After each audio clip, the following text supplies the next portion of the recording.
Elder statesman Dr. Chike Obidigbo has stated that the outcome of Nnamdi Kanu's continued detention will reflect the commitment of the current Chief Justice of Nigeria, CJN, Justice Kudirat Kekere-Ekun, to uphold the rule of law and ensure that justice is served.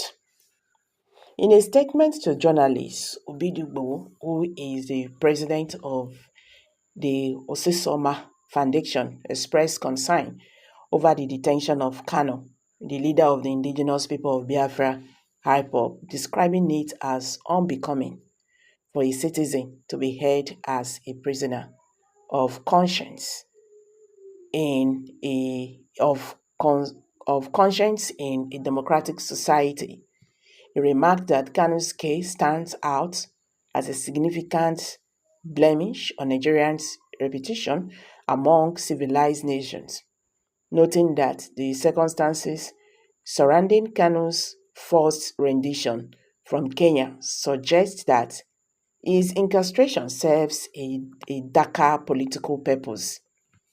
As Nigerians prepare to celebrate the 64th independence anniversary, Obidigbo hoped that Kanu would be released as a gesture of national renewal. He lamented that President Bola Ahmed Tinubu missed a vital opportunity to initiate the healing of the nation and foster unity after a decisive general election by failing to address Kanu's situation.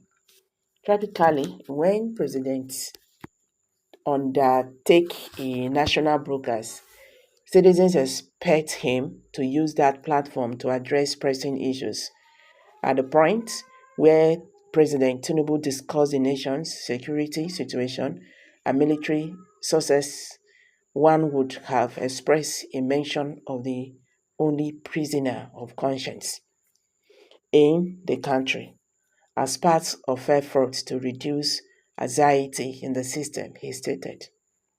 Obidigbo argued that the presidency's silence on Kanu's plight reinforces perceptions that his detention is a political strategy employed by the ruling All Progressive Congress (APC).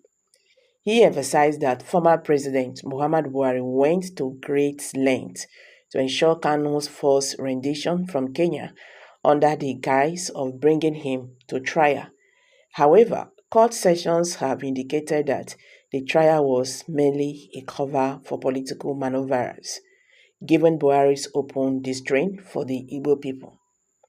He remarked, "Never before in our history has a Supreme Court ruling been subjected to interpretation or review by a lower court.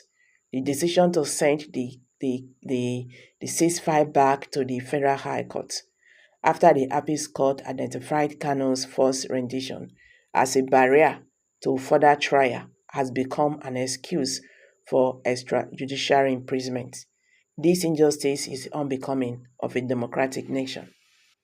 Obidigbo stressed that Kanu's only offense was advocating for a referendum to ascertain the willingness of Nigerians to live together, questioning whether the union was voluntary or imposed by colonial powers without input from the indigenous people. He expressed concern that Kanu's ongoing detention, despite appeals from well-meaning Igbo headers and friends, appears to be a deliberate attempt to instigate social unrest, provoking opportunities for anarchists, to wreak havoc in the southeast. However, Obidigbo remains optimistic that the opportunity or the appointment of a new female CJN will help extricate political intrigues from the legal proceedings against Kanu. He welcomed the new CJN's assurance that the judiciary would strive to be bastion of justice under her leadership. I believe that Kanu's case will serve as the first aid test for the Chief Justice. It will review whether politicians will continue to manipulate the case for their power games, or if Kanu will be granted the freedom he deserves instead of suffering from the both forced rendition and ambiguous judiciary process, he concluded. Well, don't expect anything different. The beat goes on. Birds of the same feather, they flock together. Let's keep our fingers crossed. Let's keep our fingers crossed. The unknown and unseen might happen. Who knows? Well, I'm dropping it there, guys. Kindly drop your comment below the comment section. Please don't forget to give us a thumbs up, share this video, let it go viral, let Nigerians understand what is happening.